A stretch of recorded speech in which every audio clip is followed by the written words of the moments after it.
My name is Sage, and today I'm going to be doing a blind stat block reading that was requested by Dahaka4444. This stat block is going to be on the Illhveli Google pronouns. Illhveli. I'm just going to call it the Kembingur. Kembingur. That's what I'm going to go with, Kembingur. Today I'm going to be talking about the whatever Kembingur. It's like a big whale. A bright red crest runs along the back of this monstrous whale. Our first bit of flavor text is Demon of the Deep, belonging to a race of evil giant whales known as the Illhveli.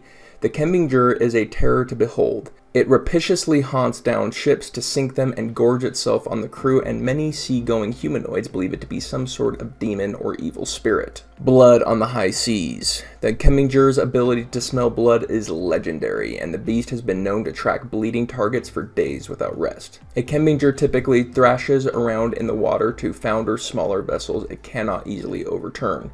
Then it focuses on mauling anyone who falls into the water. Eternally cruel, the Kembingur enjoys taking small nips out of a creature to prolong its death, letting the victim slowly bleed out. The Kembingur is a gargantuan monstrosity that is chaotic evil, has an armor class of 17, has 210 hit points, a movement speed of 5 feet, and a swim speed of 60 feet. Has +8 to strength, +1 to dex, +7 to con, -2 to intelligence, +2 to wisdom, and +1 to charisma. We have proficiency in strength and constitution saving throws, as well as the athletics and perception skills. We have resistance to cold damage, we are immune to the prone condition, we have dark vision out to 60 feet, and a passive perception of 20. We understand common, but we cannot speak it, and we are a challenge rating of 12. Our first ability is Blood Frenzy. The Kembingur has advantage on melee attack rolls against any creature that doesn't have all of its HP. Blood Scent. The Kembingur can smell blood in the water within 5 miles of it. It can determine whether the blood is fresh or old and what type of creature shed the blood.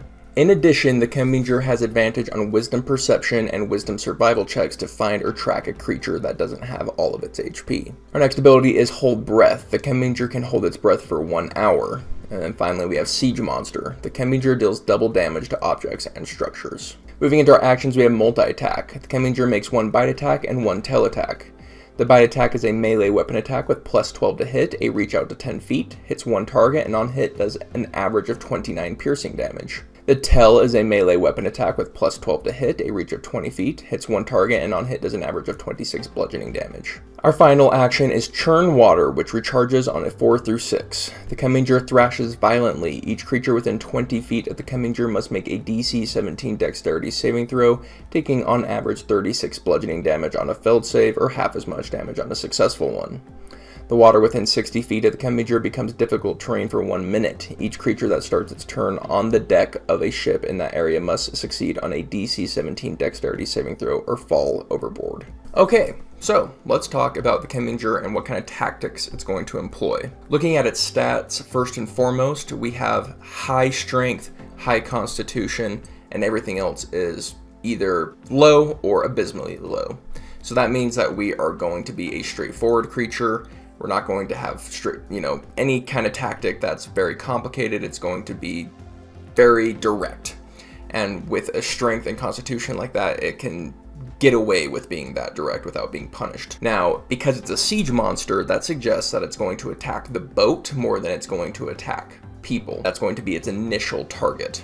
Now, we also have Churn Water, which can potentially knock people out of a boat, and then it can be swallowed up. And that's its ultimate goal, is to get the juicy bits inside the boat. So it's going to probably want to start with Churn Water, trying to get the boat rocking and doing crazy thing, and hopefully get people falling into the water. If people do fall into the water, it's going to begin eating them. So it's only going to bite attack. It's not really, it might tail attack to knock someone out, but it's really trying to get a lot of bite attacks to consume its food. If no one does fall into the water after the Churn Water, it's going to begin attacking the ship directly using both bite and tail. With siege damage, that's going to be about 100 damage a turn, so that boat's not going to last long. Once the boat's destroyed, it'll begin eating people from there. So yeah, absolutely deadly. I would probably be in tier 3 before I'm throwing this at a party, because water can be difficult for a lot of characters to handle, plus a really deadly creature.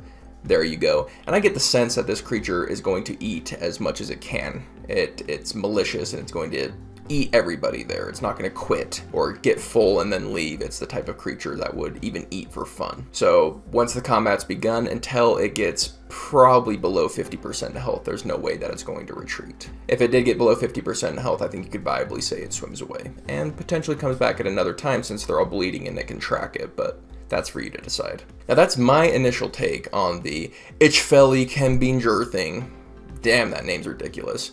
But let me know what you would do with yours. How would you run it differently than what I suggested? And what opportunities do you think this stat block presents? Let me know in the comments down below. We are D&D Daily. We release new content all the freaking time. So if you love D&D, hit the subscribe button and you will get that nice, juicy, constant drip of D&D content every day. So I'll see you on the next one. Peace.